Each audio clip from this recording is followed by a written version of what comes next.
உண்மையை சொல்லுவா. எல்லாருக்கும் வணக்கம்.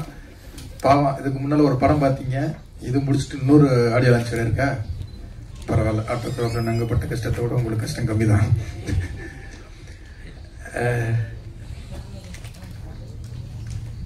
தெரியல, இன்னைக்கு இந்த ஃபங்க்ஷன் உள்ளுக்க வந்ததுலேருந்து, அதான் பிளாக் பாண்டியை பார்த்ததுலேருந்து நிறைய ஞாபகங்களை வந்து அதில் ஒரு பாட்டு இருக்கும். நிறைய ஞாபகங்களை அவங்க சினேகா மேம் உள்ளுக்க வருதா இருக்கட்டும், ஒவ்வொரு ஆளுக்குமே எங்கள் டேரக்டரை பார்க்கும்போது அவ்வளவு ஞாபகங்களை வந்து இந்த படம் அவ்வளவு கறி கொடுது. பேசணும் ஒன்றுன்னா எங்களை பற்றியும் டேரக்டரை பற்றியும் பேசணும்னா அது ரொம்ப பேசிக்கிட்டே இருக்கணும். அதனால ரொம்ப பேச முடியாது. இது ஒரு தனி ஷோவாகவே பண்ணலாம், அவ்வளோ பெரிய இது. ஏன்னா எனக்கு வந்து அப்போ வந்து சாருக்கு ஆஃபீஸ் கிடையாது, அவர் வீட்டுக்கு தான் போவேன். எல்லாரும் அங்கே வீட்டில் தான் சாப்பிடுவோம்.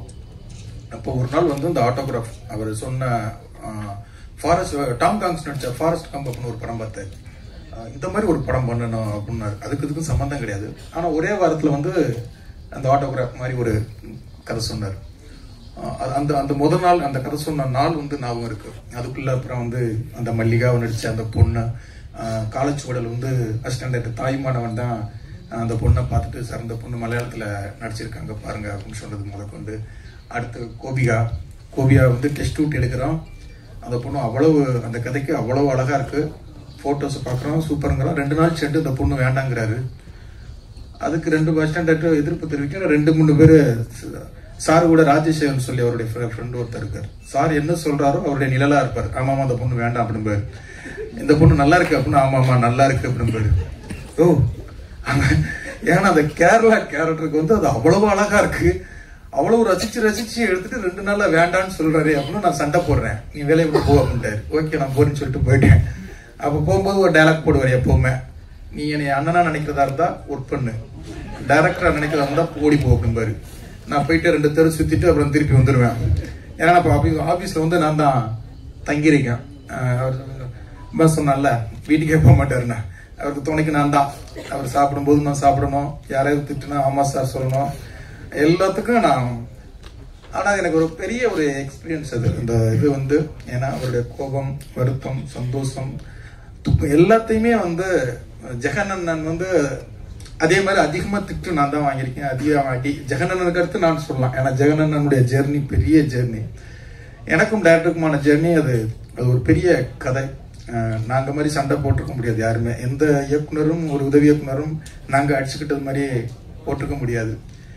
அன்னைக்கு கோவம் வந்துச்சு. கோவம் வந்து நான் புறப்பட்டு, ஏன்னா அந்த படத்துல ஒரு 2-3 இடத்துல சண்டை போட்டு 2 தடவை கோச்சிட்டு போவேன். அப்புறம் இதே டைலாக போடுவாரு, அண்ணனா இரு இல்லைன்னா போகும்போது. அப்புறம் திருப்பி வருவேன். அப்புறம் திருப்பி சினேகா மேம் உள்ளுக்க வர்றாங்க. அவங்கள எப்படி கொண்டு வரோம் அப்படின்னா, இதுக்குள்ள எல்லாருமே புதுசா இருக்காங்க, ஒரு மார்க்கெட்டுக்கு ஒன்று என்ன பண்ணலாம் அப்படின்னு பேசுறோம். அப்ப வந்து சண்முகராஜ்ங்கிறவர் தான் ஐடியா கொடுக்குறாரு. ஆட்டோகிராஃப்னு டைட்டில் வைக்கிறோம். ரெனால்ட்ஸ் பெண்ணுகிட்ட வந்து நம்ம வந்து இது வாங்கினா சினேகா மேம்க்கு அந்த சம்பளத்தை கொடுக்கலாம். ஏன்னா அன்னைக்கு சம்பளம் வந்து ஒவ்வொரு ஆளுக்கும் கொடுக்கறது அவ்வளவு கஷ்டம். பயங்கரமான ஒரு கஷ்டத்துக்குள்ள வந்து அப்படி ஒரு படம் எடுக்கிறாரு, இந்த படத்தை எடுக்கிறாரு. ஏன்னா இந்த கதையை வந்து ராமகிருஷ்ணன் சொன்னது மாதிரி விஜய் சாருக்கு போச்சு, பிரபுதேவா சாருக்கு போச்சு, அரவிந்த் சாமி சார் வச்சு பேசினாரு. அப்புறம் ஸ்ரீகாந்த் அப்ப ரோஜா கூட்டம் ஒரு படம் வருது, அடுத்து அதை வச்சு பண்ணலாம் அப்படின்ட்டு யார்கிட்டே இந்த கதையை எடுத்துக்கிட்டு போயிட்டே இருக்காரு. அது விருப்பப்படவே இல்லை இந்த படத்தை வந்து ஒரு ஆட்டோகிராஃப்ல அவர் நடிக்கணும் அப்படின்னா. ஆட்டோகிராஃப் அவர் எடுத்துக்கிட்டு நடிகரா, அதுதான் உண்மை. ஏன்னா அவர் எல்லாத்தையும் சொல்ல போனார் இந்த கதையா. அவர் நடிக்க போறேன் அப்படின்னு சொல்லும் போது அதுக்கும் இந்த சேகர் சார் அப்புறம் நீங்க நடிக்கணும், வேற யாரும் நடிக்கிறத அப்படின்ட்டாரு. நானும் சிம்பதவனும் ஐயோ யார் சார் பாக்குறத அப்படின்ட்டான். அதுக்கும் முறைக்க ஃபர்ஸ்ட் வந்து அவரை நடிக்கவே கூடாதுன்னு எதிர்ப்பு தெரிஞ்சது நானும் சிம்புதவன் மட்டும்தான். வேற எல்லாருமே வந்து ஓகேன்ட்டாங்க. அப்புறம் ராமகிருஷ்ணா அவன் லைட்டா அங்கிட்டும் வருவான் நல்லா இருக்கு அப்படின்பா. அப்புறம் சூப்பரா இருக்கும், யாருமே நடிக்கல, அப்புறம் நம்ம நடிச்சிட வேண்டியதுதான் அப்படின்னா. அதுல வேற எங்க மேல கோபம். படம் ஓடுனதுக்கு அப்புறம் எங்களை பாக்குறாரு, இந்த நடிக்க வேண்டாம்னு சொன்னவன் அப்படின்னு சொல்லி. அந்த மாதிரி ஒவ்வொரு எக்ஸ்பீரியன்ஸுமே வந்து செம்மையா இருக்கும். அப்புறம் சினேகா மேம் வந்தாங்க. சினேகா மேமுக்கு எனக்கும் அவங்க டிரைவர் மூலமா இதை சொல்லணுமே. உங்களுக்கு ஞாபகம் இல்ல, அதுதான் ஞாபகப்படுத்துறோம். பயங்கரமா நான் ஆட்டோகிராஃப் விட்டு வெளில போனதுக்கு சினேகா மேம் தான் காரணம். போய் மறுநாளே தங்கர் பச்சன் சார்ட்ட போயிட்டேன். அங்க தெண்டல்னு ஒரு ஷூட்டிங் நடந்துட்டு இருந்தது. அவர் என்னன்னா சண்டைனா அவங்க காரணம் கிடையாது, அவங்க டிரைவர் வந்து ஒரு நடுவுல ஒரு வேலை பார்த்துட்டாப்புல. அப்புறம் வந்து நான் என்னன்னா, நான் ஆர்ட் டிபார்ட்மெண்ட் பாத்துக்கிறேன். எங்க டைரக்டர் பயங்கர கஷ்டப்பட்டு எடுத்துக்கிட்டு இருக்காரு. அதனால என்ன பண்ணுவேன், சிலிண்டர் வேணும், பாத்திரங்கள் வேணும், என்ன வேணும்னாலும் வீட்டுல கிடக்கிறது பரணியில வீட்டுல அள்ளி வச்சிருப்பாங்களா அக்கா, ராணி அக்கா வச்சிருக்கலாம், எடுத்து அதை ரெடி பண்ணி அவ்வளவு கஷ்டப்பட்டு அந்த ஆர்ட் டிபார்ட்மெண்ட் ரெடி பண்ணிட்டு இருப்போம். ஆர்ட் டேரக்டரோட சண்டை வரும், ஆர்ட் டேரக்டர் கோச்சிட்டு போயிட்டாருன்னா அந்த வேலையை நான் தான் பார்க்கணும். மணிரா சார் இடையில அவரை கோச்சிட்டு போயிட்டாரு, அந்த இடத்துல நான் பார்க்கணும். எல்லாமே நானே பார்த்துக்கிட்டு இருக்கேன். என்னைய போய் உங்க ஸ்னேகாவுக்கு அசிங்கப்பட்டுட்டாரு அப்படின்னு சொல்லிட்டு நான் பேக் தூக்கிட்டு போயிட்டேன். நீ போய் என்ன பண்ற, உன்னை பார்த்தா ஸ்னேகா மேம்க்கு வந்து கோபம் வரும், மூஞ்சி ஒரு மாதிரி ரியாக்ஷன் எல்லாம் மாறும், அது என் படத்துக்கு பாதிக்கும், நீ போய் ஆபீஸ்ல இருற அப்படின்ட்டாரு. எனக்கு பயங்கரது, இந்த படத்துக்கு நான் இவ்வளவு கஷ்டப்பட்டு நான் இருக்கக்கூடாது, அந்த படத்துல இனிமே இருக்கவே மாட்டேன் அப்படின்னு சொல்லிட்டு நான் பேக் தூக்கிட்டு போயிட்டேன். திருப்பி வந்தா அவர் டைலாக் போடுவாரு, அண்ணன் இருந்தா அண்ணன் நினைச்சா நீங்க இரு, டேரக்டர் நினைச்சா போடாண்டுவாரு. நான் அதுக்குள்ளே போயிடுறேன், நான் டேரக்டரா தான் நினைச்சு உங்களை அப்படின்னு சொல்லிட்டு போயிட்டேன். நான் உண்மையில இந்த படத்துல மிஸ் பண்ண, அந்த படத்துல ஒர்க் பண்ணாலும் இந்த படத்தை நான் ரொம்ப மிஸ் பண்ணேன். ஏன்னா ஒவ்வொரு சீனும் அப்ப அந்த படத்துல ஒர்க் பண்ணிட்டு இருக்கும்போது ஒரு ப்ரொடியூசர் இந்த படம் ரிலீஸ் ஆகும் போது அவர் படங்கள்லாம் வாங்கி ரிலீஸ் பண்ணுவாரு. ஆட்டோகிராஃபி ஒர்க் பண்ணிடலாமா, எப்படி வருது அப்படின்னாரு. சார் இந்த படம் கன்ஃபார்மா ஓடும் சார், சூப்பர் ஹிட் ஆகும் சார், இந்த படத்தை வாங்க அப்படின்னா. அவர் சொன்னார், ஏமா சேர மூஞ்சி எல்லாம் ஆடியன்ஸ் எல்லாம் வந்து பார்ப்பாங்க, தேட்டருக்கு வருவாங்க அப்படின்னு சொன்னாரு. அப்புறம் அதே ப்ரொடியூசர் தான் வந்து இந்த படத்தை வந்து ஒரே செக்கு ஒரு பெரிய அமௌண்ட் கொடுத்து சேட்டலைட் வாங்கிட்டு போனார். உங்களுக்கு யாருக்கும் தெரியும் நினைக்கிறேன். அவர் நான் அவ்வளவு சொன்னேன், அவ்வளவு அசிங்கங்கள், அவ்வளவு கஷ்டங்கள், அவ்வளவு வருத்தங்கள் பட்டாலும் ஒரு படம் நேர்மையா உண்மையா இருந்தா அது ஜெயிக்க முடியும் அப்படிங்கிறது தான் ஆட்டோகிராஃப் இன்னைக்கு எல்லாருமே சேர்ந்து கொண்டு. ஏன்னா அன்னைக்கு எங்க டேரக்டர் பட்ட கஷ்டம் தான் இன்னைக்கும் நாலாம் தயாரிப்பாளருக்கு ஒரு நிர்ணயங்கிற ஒரு படம் எடுக்கிறதுக்குலாம் ஒரு பெரிய உதவியா இருந்தது. நீங்க இப்ப என் அசிஸ்டண்டா நான் என்னை அங்க உட்கார வச்சுட்டு இங்க பேச வச்சா எனக்கு கிளின்னு கிளிப்பாங்க. ஏன்னா ஒரு டைரக்டருக்கும் ஒரு அசிஸ்டண்டா இருக்குமான ஒரு உறவு அதுதான். ஏன்னா நான் டைரக்டரா ஆகும்போது தான் டைரக்டரா இருக்கிறது அதோடைய வேல்யூ எவ்வளவு பெரிய கஷ்டம், அது எவ்வளவு பெரிய டென்ஷனை கொடுக்கும், அது எவ்வளவு பெரிய பொறுப்புல இருக்கும், நம்மளை நம்பி போடுற ப்ரொடியூசருக்காக நம்ம எவ்வளவு ப்ரெஷர்ல இருப்போம் அப்படிங்கறத நான் டைரக்டர் ஆகும்போதுதான், அவர் திட்டி வருத்தப்பட்டு இதெல்லாம் நான் டைரக்டர் ஆகும்போதுதான் அடடா நம்ம டைரக்டர் எவ்வளவு திட்டி இருக்கும் அப்படின்னு வருத்தப்பட்ட நாட்கள் நிறைய நாட்கள் சார். இன்னைக்கு என் அசிஸ்டன்ட்கள் என்னை திட்டிக்கிட்டு இருப்பாங்க, அவங்களும் கண்டிப்பா டைரக்டர் ஆகும்போது அது நம்மளுடைய அந்த இது புரியும். நான் உண்மையிலே உங்கள்கிட்ட நிறைய கத்துக்கிட்டேன், நிறைய இன்னைக்கும் உங்களுடைய பாதிப்பு எனக்கு நிறைய இருக்கும். ஆபீஸ் போடுறது கூட ராமகிருஷ்ணன் ஜெகன்லாம் சொல்லுவார், டேய் ஆபீஸோட அவர் மாதிரியாடா போடணும், உட்காரது கூட நான் அவர் மாதிரி தான் உட்காருவேன், அதை நக்கல் பண்ணிக்கிட்டே இருப்பான் ராமகிருஷ்ணன். வந்து உமாவில் சொல்லுவான், டேய் மண்பா நீ அவர் ரொம்ப பாதிக்கப்பட்டிருக்கடா அப்படின்பாரு. அந்த பாதிப்பு இல்லாம படம் எடுக்க முடியாது. உண்மையிலே உமா இந்த படம் வந்து ஜெகன்னா, உமாபதி, தாய்மானவன், சிம்புதேவன், ராமகிருஷ்ணன், ஜெகதீஷ் நிறைய எங்களுக்கு ஒரு சொந்தங்களை கொடுத்தது. இன்னைக்கு நாங்க சேர்ந்து இதுவா இருக்கிறதுக்கு இந்த படம் வந்து ரொம்ப ரொம்ப முக்கியம். எங்களுக்கு பெரிய விசிட்டிங் கார்டு இது. இந்த படத்தை பத்தி பேசணும்னா நிறைய பேசலாம். அந்த பரத்வா சார் சாங்கு, அந்த பாட்டு வந்து ஃபர்ஸ்ட் வந்து எல்லாம் நாங்க ஸ்னேகமாக போட்டிருக்கோம்ல, அந்த ஒவ்வொரு பூக்களுமே சொல்கிறது அப்படிங்கிற பாட்டு வந்து ஃபர்ஸ்ட் வந்து அவர் வந்து ஒரு ஃபிலிம் டைரக்டரா இருப்பார். வண்ணத்து பூச்சிகளால் கண் விழிக்க, வாய்க்காலோடு மீனோடு நான் குளிக்க அப்படின்னு வரும். அவ்வளவு மாற்றங்கள் இந்த படத்தை பத்தி பேசலாம். அது கண்டிப்பா அந்த படம் இன்னைக்கு உள்ள ஆடியன்ஸ் கண்டிப்பா அதை கொண்டாடுவாங்க. இதுக்கு ஒரு பெரிய சக்சஸ் மீட் கண்டிப்பா எங்க டைரக்டர் வைப்பாரு. அந்த சக்சஸ் மீட்ல இன்னும் நிறைய பேசுவோங்கிற நம்பிக்கை எனக்கு இருக்கு.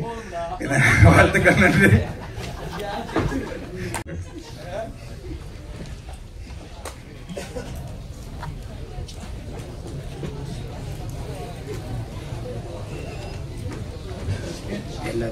எல்லாருக்கும் வணக்கம்.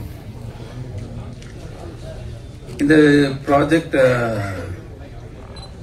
அப்போ நான் என்னன்னா கொஞ்சம் செலக்டிவ் தான் பண்ணுவேன் நான் ப்ராஜெக்ட் எல்லாம். அப்படி இருக்கும்போது சார் வந்து கூப்பிடுறாரு இந்த பண்ணணும்னு சொல்லி. அப்போ வந்து பிரபுதேவா தான் அந்த ஹீரோவாக இருந்தது. சரி, அப்போ அந்த கதையை சொல்லும்போது எனக்கு ரொம்ப பிடிச்சிருந்தது. அப்படி இருக்க திடீர்னு பார்த்தா ஒரு குண்டு போடுறாரு, மணிரா இந்த மாதிரி நான் தான் ஹீரோவா பண்ண போறேன் அப்படின்னு எல்லாம் சொல்லும்போது, என்னடா அது இவர் ஹீரோ மெட்டீரியலே கிடையாது, இப்படி இவர் வச்சு எப்படி அது நம்ம ஒர்க் பண்றதுன்னு சொல்லி நான் கலந்து போறதுக்கு ரெடியா இருக்கேன். அப்படி இருந்துதான் இவர் வந்து கம்பல் பண்ணி கொஞ்சம், ஆனா அதுக்குள்ள அந்த கதைக்குள்ள நிறைய சுவாரஸ்யம் பலது இருக்கு உள்ளுக்குள்ள. சரி, இருந்தாலும் அதை கமிட் பண்ணிப்போம் சொல்ற இதுல நான் அந்த ப்ராஜெக்ட் ஒர்க் பண்றோம். நாங்கெல்லாம் லொகேஷன் பார்க்க போகும்போதெல்லாம் வந்து அப்ப நான் நல்லா சாப்பிடுவோம் ஃபுல்லாவே. ஆனா இவர் மட்டும் இல்ல, போயிட்டு அந்த பாயில்டு ஐட்டமா வெஜிடபிள்ஸ் இந்த மாதிரியா பிடிச்சி சாப்பிட்டுட்டு இருப்பாரு. நைட்டு கிட்ட எல்லாம் கம்பெனியே கொடுக்க முடியாது, சாப்பிடவே முடியாது இவரு கூட. அந்த மாதிரி இருந்தவர் பார்த்தா அப்படியே அவர் ஃபேஸ் கொஞ்சம் மோல்ட் ஆகுறது நான் அப்படியே பாக்குறேன். நான் அவரோட பாடி ஷேப் மாறுது, ஹேர் ஸ்டைலு இன்னும் மாறுது. ஏதோ ஒரு வித்தையெல்லாம் கொஞ்சம் பண்ணியிருக்காரு. அப்ப எது என்ன நடந்துச்சுன்னு தெரியல. அப்படியே ப்ராஜெக்ட் ஸ்டார்ட் ஆகும்போது இல்லை, அவர் ஒரு ப்ளோ ஒன்று தெரியுது, ஏதோ ஒன்று பண்ணிட்டாரு அப்படிதான் நான் நினைச்சேன் நான். ஆனா அதுக்குள்ள அவ்வளோ ஒரு டயட்டு என்னென்னமோ இருக்குன்னு சொல்றது அப்பெல்லாம் எனக்கு தெரியவே தெரியாது அந்த பீரியட்ல. அப்புறம் பார்த்தா எக்ஸசைஸ் எல்லாம் பண்ணி கொஞ்சம் வேற மாதிரி ஒரு ஃபார்ம் ஆன ஒன்று எனக்கு அந்த அந்த கேரக்டருக்கு அந்த படத்துக்கு ஒரு பெரிய ஒரு நம்பிக்கை வந்துச்சு. சும்மா ஓரெல்லாம் ஒன்று சொன்ன கதை தான் அது. ஆனா அதை அவ்வளவு கோத்து இல்ல, ஒரு நேஷனல் அவார்டு வாங்குற அளவுக்கு அந்த சாங்ல பிரிச்சு பிடிச்ச விதம், அந்த சாங்ல அந்த லிரிக்ஸ் ஆகட்டும் சரி. ஈவன் இந்த படத்துக்கு இவங்க சாங்கு போய் சிம்லா போய் எடுத்துட்டு வந்தானாக்கா அங்க பயங்கர சீசன்னால முடியல, அந்த ஃபுல் ப்ராஜெக்ட் பண்ண முடியல, அந்த சாங் எடுக்க முடியல. அப்புறம் தான் என்ன பண்ணலாம் என்ன ஏதுன்னு கேட்கும்போது தான் அந்த எடுக்க முடியாத போர்ஷன் மட்டும் நம்ம என்னோட ஸ்கெட்ச் போட்டுட்டு அதுல நம்ம நீங்க வர்ற மாதிரி கொஞ்சம் நம்ம சிஜில பண்ணிக்கலாம்னு சொல்லிட்டு ஒரு புது ஐடியா மாதிரி அப்ப ஒண்ணு பிளான் பண்ணோம். அது கொஞ்சம் சுவாரஸ்யமாவே ஆயிடுச்சு அந்த சாங் டோட்டலாவே. இப்படியா அந்த ப்ராஜெக்ட் கொஞ்சம் நிறைய பண்ணக்கூடிய, எனக்கு டீட்டெயில் நிறைய கேரளா எபிசோட்லாம் பாத்தீங்கன்னாக்கா செட்டுன்னு தெரியாது, அந்த மாதிரியான நிறைய டீட்டெயில் கொஞ்சம் இருக்கு. அதே மாதிரி இங்கேயும் சரி. அப்புறம் என்னால கொஞ்சம் கில்லி படம் ஸ்டார்டிங் டைம்னால கொஞ்சம் இந்த ப்ராஜெக்ட்ல பண்ண முடியாம போச்சு. அப்படி போனதுதான். அப்படி எனக்கு ஒரு மிஸ்ஸான ஒரு பாதி மிஸ்ஸான ஒரு இந்த படம் எனக்கு ஒரு நல்ல பேர் வாங்கி கொடுத்துச்சு. Okay, thank you. நன்றி. நன்றி. அடுத்ததாக இயக்குனர் ஸ்னேகா மேம். சாரி சொன்னதுனால ஒரே ஒரு விஷயம் சொல்லிட்டு போயிடுறேன். அதுக்கப்புறம் எனக்கு மெரினான்னு ஒரு படம் பண்ணும்போது ஃபர்ஸ்ட் டைமா அந்த இடத்துல நாங்க தான் ஆரம்பிச்சோம்னு நினைக்கிறேன். அது எதுவும் சொல்ல முடியாது. ஒரு ப்ரோமோ சாங் பண்ணோம், வணக்கம் வளைவிக்கும் சென்னை அப்படின்னு. அதுல போய் அந்த போன் பண்ணி கேட்டேன், மேம் எனக்கு ஒரு அந்த சாங் ப்ரோமோ சாங் ஒன்று பண்றதுக்கு எனக்கு பாடி கொடுக்க முடியுமா அப்படின்னு. ஐயோ உடனே வாங்க அப்படின்னு சொல்லி அவங்க வீட்லயே வச்சு பாடி கொடுத்தாங்க. ரொம்ப தேங்க்ஸ் மேம். அதை கொண்டாந்து கோர்க்கணும்னு நினைச்சேன், அதை மறந்துட்டேன். அதே மாதிரி அமீரனுக்கும் நன்றி, அன்னைக்கு பாடி கொடுத்தீங்க.